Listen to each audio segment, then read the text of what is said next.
Okay, for the objective this week, we're going to talk about Rhesus factor, quadruple screen, and ultrasound stuff.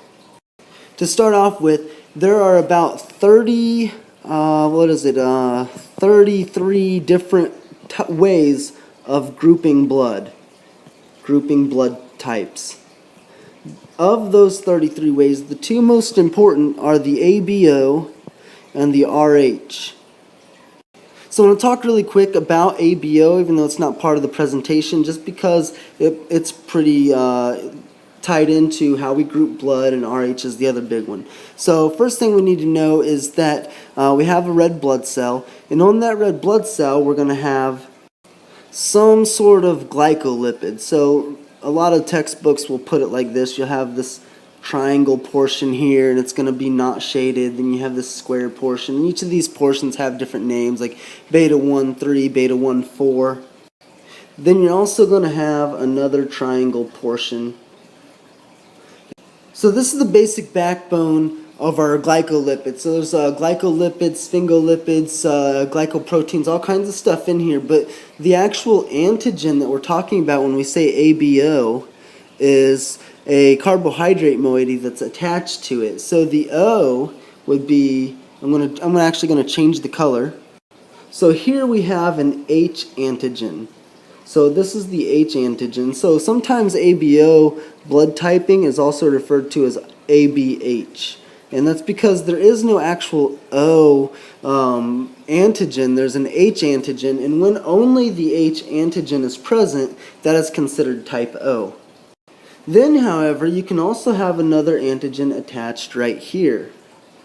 And if that antigen is an A antigen, then you have type A.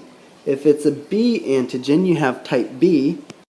And now, what would AB look like? So, first of all, I'm going to say that all of this right here, I'm just going to make as a big triangle, because that's going to be constant. So, if I have a blood cell that has this huge triangle sticking off of it with its H antigen right here, and then over here we would have a B, and then over here this one would be an A. So we've got our A antigen right here, our B antigen, they're on the same blood cell, and so this would be a blood cell that is type AB. Now I want to stop and point out that A, B, and O are not the only blood types, even though that's how we always refer to it. In some rare instances, you can have a blood type that doesn't have the H antigen or an A or B antigen, and whenever you test those, sometimes they're going to look like O antigen or type O, but if a person that has this rare phenotype gets blood transfusion from a type O, they could have a hemolytic crisis. You can also have things that are weakly expressed. So, for example, we're showing a cell that has an equal number of B antigens and an equal number of A antigens. But if we had A, B, B, that would mean that B is weakly expressed, and so sometimes when you test this person, they might only look as if they have the A antigen, and other times it might look like they have the AB antigen. And so you can have either one of those being weakly expressed, or you can have both of those being weakly expressed, and it will look almost like a type O. In that case, though, however, if you donate that person's blood to somebody who is type O, it's going to cause problems. And just like with the weak expression, you can also have overexpression. So if you had the normal number of B antigens being produced and attached to the cell surface, but an extraordinary number of A's being produced and attached to the surface, that would also cause a variant in phenotypes and cause possible problems in measuring exactly what your blood type is. I'll briefly explain exactly why this causes a problem, and then we'll move on to RH. So why does it cause a problem? So here's my red cell that's type O, here's my red cell that's type A, here's my red cell that's type B, and then right here is my red cell that's type AB. Now the person that has type AB, his body doesn't make any antibodies there are no antibodies made against blood type, because if your body made it, then you would destroy your own blood cells. However, this person who's type B, he's going to make an antibody that goes against type A. So this is anti-A. And the reason he makes that is because when you're about 6 months old and your flora and your GI tract start becoming populated, there's some cellular mimicry where various bacteria will look like A or B antigens. And so your body, trying to protect itself from those bacteria, will start making antibodies against those epitopes, that molecular mimicry. And then the same thing will go with type A. So he's going to make an anti-B. So I'm going to make an anti-B antibody. And if you gave a person type A blood that had a B antigen on it, his body would attack it.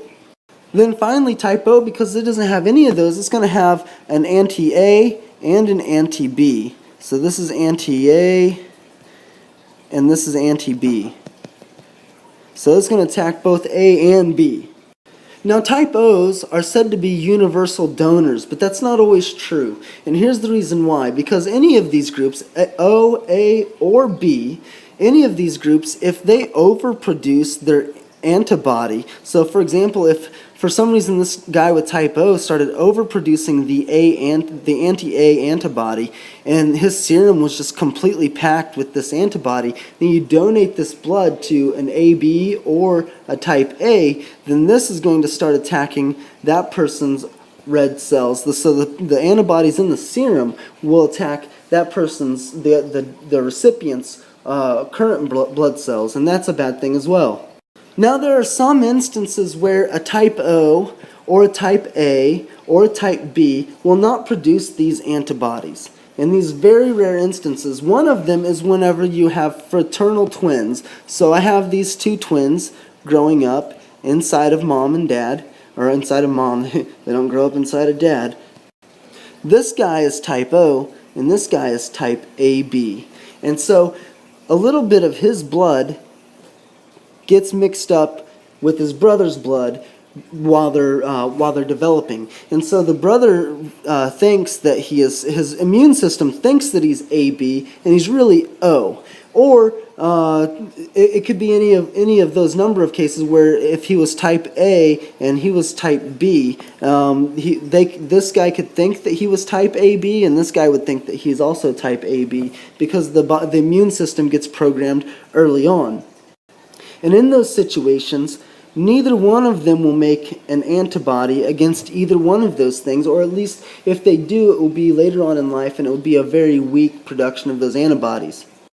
There are literally dozens of other variants to how this ABO blood type works. And there are A, B, and O, like I said, are not the only antigens, they're just the really important antigens.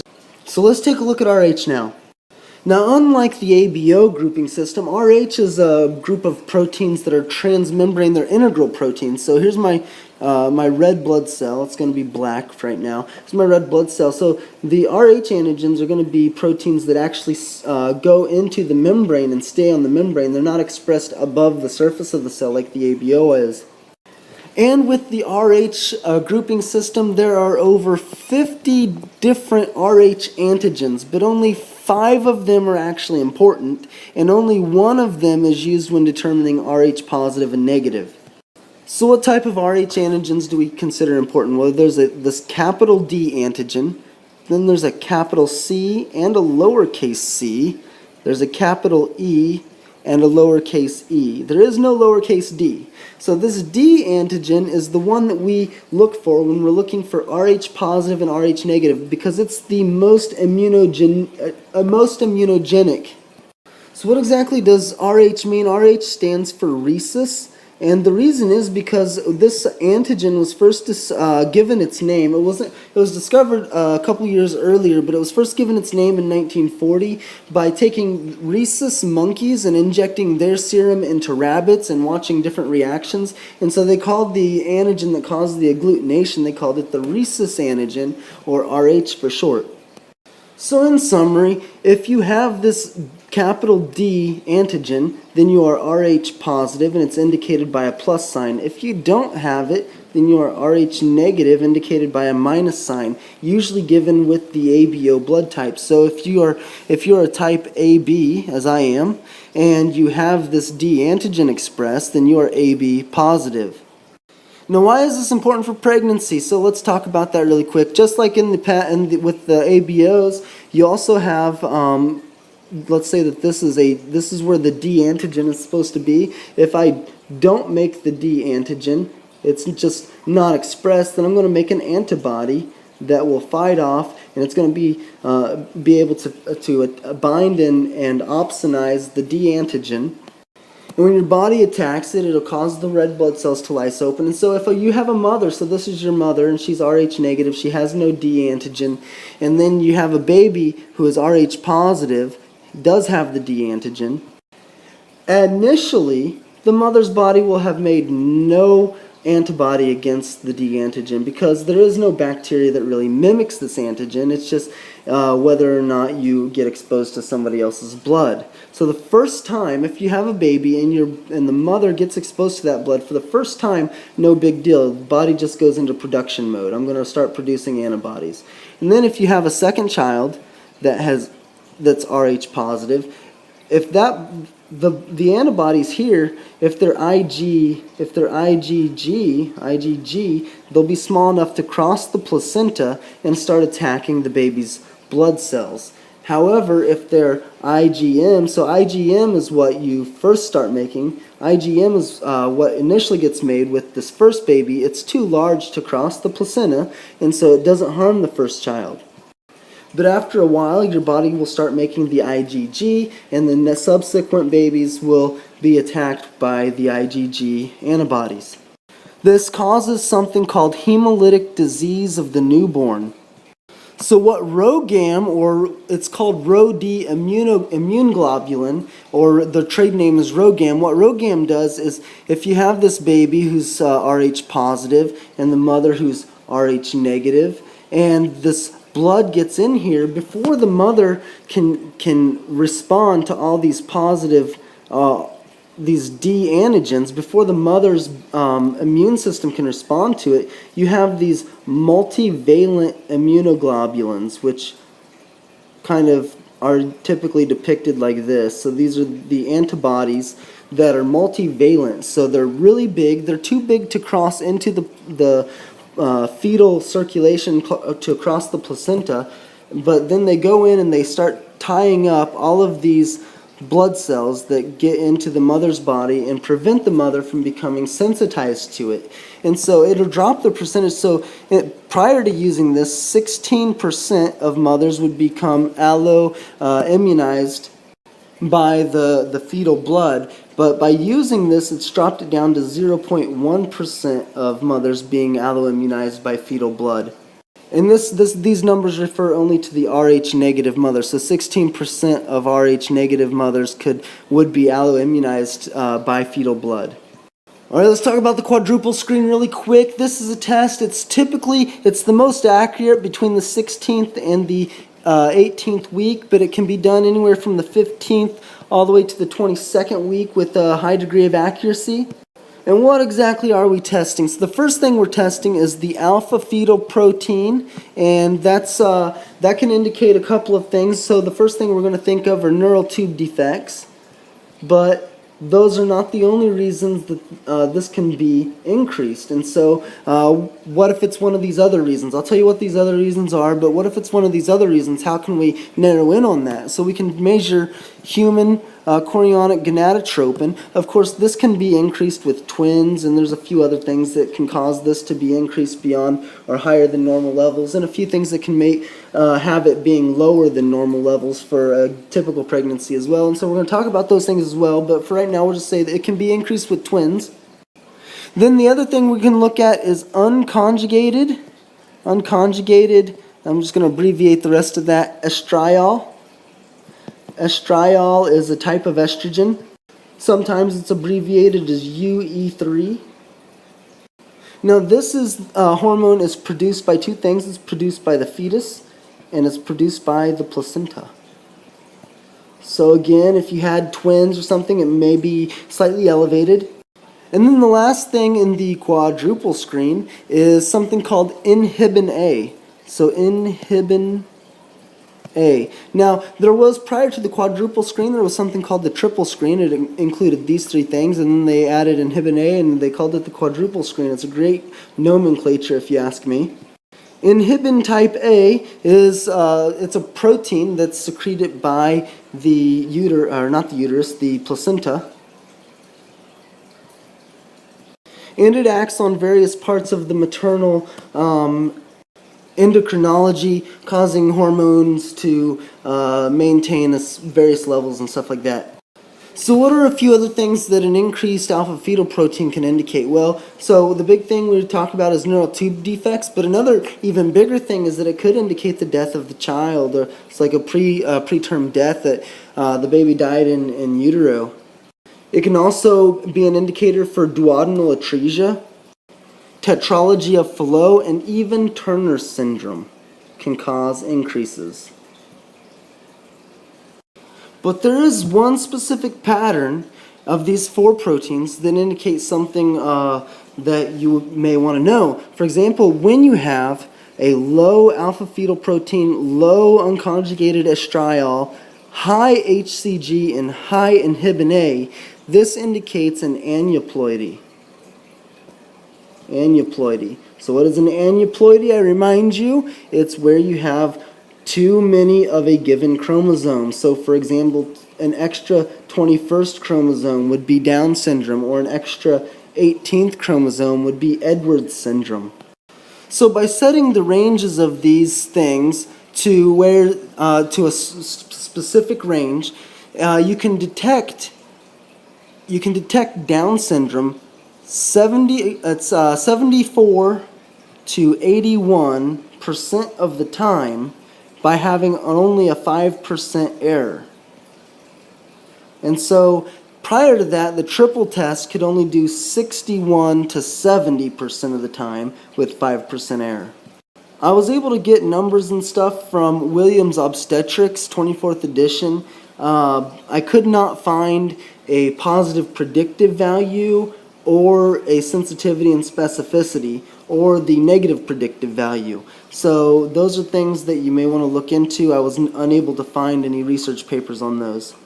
In my study guide, I list a few other things that can be associated with various abnormalities in the levels of this quad test.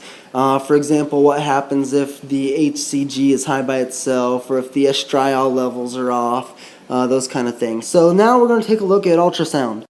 So ultrasound, basically, this is the idea. Recently I saw a program on Discovery Channel where a few blind people have been able to make clicking noises with their mouths, and the clicking noises will bounce off of nearby objects and bounce back and hear them, and they can actually use that as a form of vision. That's something that bats do and something that dolphins do. And so ultrasound is basically taking that idea of measuring the timing and the changes in decibel and everything, the changes in intensity, all those different things, combining them and using it to create a picture of what we can't actually see. In my study guide, I have a list of things that are actually checked in both the first, so there's a first trimester ultrasound, and then there's also a second trimester ultrasound, and there's slightly different things that you check in each of those. So for example, first trimester, you're going to check gestational sac size, location and number, embryo and or yolk sac identification, crown rump length, fetal number, including amniocentesis and chorionicity and multifetal gestation. That's only half the list, and I don't want to bore you anymore. But the big thing is we're going to talk about crown rump length, and we're also going to talk about length of long bones, because these two things are what can be, these are the two most common things that you can use. I don't know what I'm spelling here. Length of long bones. So crown rump length and length of long bones, as well as the trunk circumference, can be used to date the pregnancy. Now I won't go into huge detail on all these things. I have the charts on what the different measurements would place you at. For example, in the On the menstrual day, number 40, or menstrual week, age 5.7, crown rump length is about 0.2 centimeters. Gestational sac size averages at 10 centimeters. And so you can also use gestational sac as a way of dating things. So at 32 days, gestational sac size is 3 millimeters, where their crown rump length is not you're not able to measure it yet. And then I have all these numbers in my study guide for you to look at. And then Up to Date has a great article that explains exactly how to use the crown rump length, how it's measured, and all the different ways to measure that. So I won't bore you with that either, and I've already went over time.